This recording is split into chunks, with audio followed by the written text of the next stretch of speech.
realisht, mendoj, në fakt, ai nxit një urrejtje ndërnacionale tek shqiptarët dhe na kanë quajt herë dhe me thënë edhe ardhacak të ardhat nga Shqipëria dhe bëhet një pyetje tjetër se kur erdhen këta, kush ishin këtu? Qëse bëhet një pyetje se kur erdhen këta, kush ishin këtu, këto njerë paraprakisht kanë një problem me vetveten.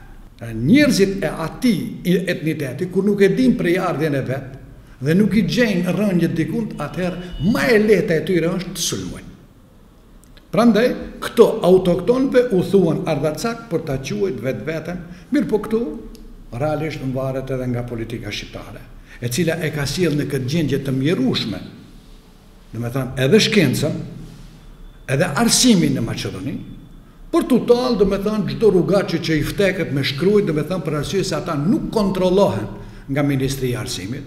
Dhe libra mund të botoj çdo kushi, edhe një çoban i malit, ja vtek edhe boton një libër, edhe pastaj ne si shkencëtar duhet kushtimisht të them të merremi, domethënë edhe me problemet e natyrave rrugaçare, të them thjesht kështu, se këto janë pseudoshkencë, shqiptarët janë vrasës ordiner.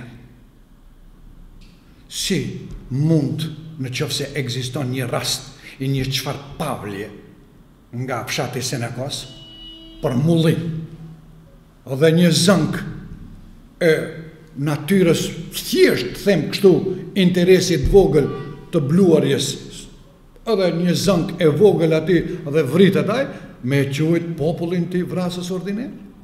E thatë edhe ju vetë që ky libër është një tentim për të nxitur urrejtje ndëretnike. Sa ka për t'i arritur qëllimit? Unë besoj që te kokat e ftohta dhe te njerëzit të cilët njohin realitetin, kjo nuk ka të bëj as pak. Por mbi gjitha ka edhe diçka tjetër. Në qoftë se ne i japim pesh kësaj, bisedojmë për këtë, atëherë ne jemi fajtorë që këtë e kthejmë dhe e jetësojmë. Kjo për mua është diçka e vdektë dhe nuk figuron. Dhe për mua kjo mund duk, por nëse ne do të harxojmë kohën, do të harxojmë mundësi që ta komentojmë këtë, të bisedojmë për këtë, atëherë ne këtë vetë e ngrem dhe e bijem deri në atë nivel që të themi se ka pas diçka të vërtetë. Me që edhe ju jeni nga fshati Gradec, fshati i cili përmendet në hulumtim, ju si mendoni, si qëndron e vërteta e fshatit Gradec?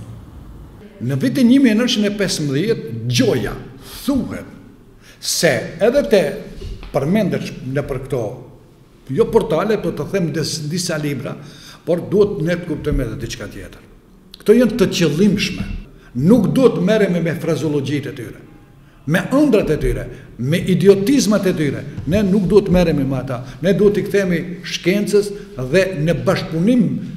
Prandaj thash fillimisht, nuk kontrollohet kërkush se kush çka shkruan dhe çka lëshon. Nuk përgjigjet, për arsye se nuk ka mbrojtje. Prandaj Gradeci është krejtësisht diçka tjetër. Në vitin 1915 kemi masakrën serbe në Gradec.